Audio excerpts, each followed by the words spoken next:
Hi everyone, Breathe out Tano here, the internet's busiest music nerd, and it's time for a new review of the new internet album, Hive Mind. The internet, the ragtag band of neo-soulsters that were once merely just an odd future Wolfgang kill-them-all side dish, they're back with their fourth full-length album. Previously, there wasn't really all that much that I could say that was positive about the internet's music. The songs were bland, the overly gentle lead vocals of Sid the Kid were pretty underwhelming, to say the least. The grooves on these instrumentals were stiffer than a corpse, some of the lyrics kinda corny, the songs generally...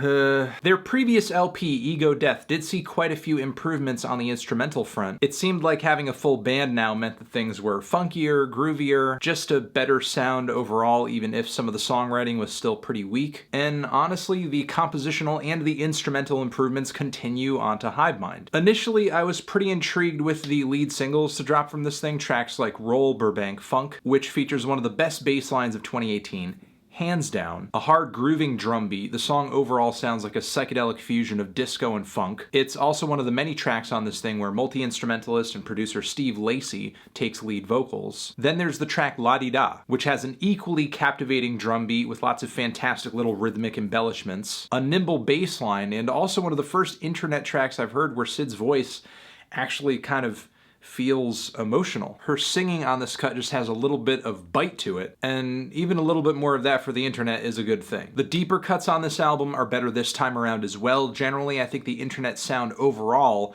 has gotten better, even if some of the songs on this thing still kind of sound like neo-soul wallpaper. However, this time around, I'll say that the internet at least brings a pretty pleasant vibe. There's not really anything here that I'm hearing that sounds overtly awkward. And unlike previous internet albums, I think Hive Mind is actually pretty psychedelic and subtle and substantive. Even though the sound of this record is on the quieter, on the gentler side, between the drums, some of the sequenced beats, the bass, the guitar, some of the trippy post-production, there's quite a bit of very tiny, quiet details to eat up and dive into, showing you don't necessarily need to come off strong to make something engaging. The opener Come Together sounds like a quiet funk soul revolution. The lyrics of the song might be autobiographical, I don't know, but I kind of read it as a message to a lost, confused generation that eventually finds its way through collective consciousness of its struggles. The song Stay the Night is incredibly nocturnal and sexy, another great bass line, a surprising vocal from Sid that manages to actually come off as seductive. I'm also digging the extra quirky production that's sort of thrown in to kind of break up the drum beat, and the sparkly acoustic guitar soaked in reverb on this thing too. I love the funky off-kilter beat on Bravo. It has these gunshot snares that hit hard, they're kind of abrasive. The bass line on this cut is much slinkier than it is on other songs. It's kind of a nice change of pace from some of the other instrumentals here. The bass line as well is much slinkier than it is on other tracks. Generally, the instrumental is a nice change of pace from a lot of the others here. Definitely a show of how much more creative and bouncy the internet sound has gotten, even if the tune on this track and the following one too are a little sleepy. And again, that remains to be an issue with the internet. There are still some songs, there are still some tunes on this record that manage to come off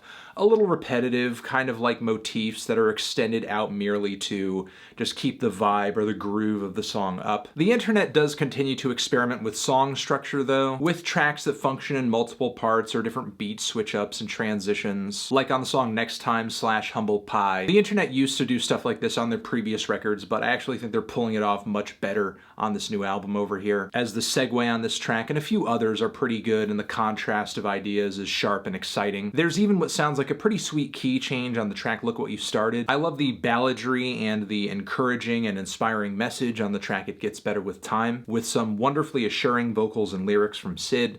There's also a rap verse at one point in the song that kind of backs this message up from the one and only Big Rube, whose voice was so familiar to me at the time that I heard it, and I was like, God, I've heard this.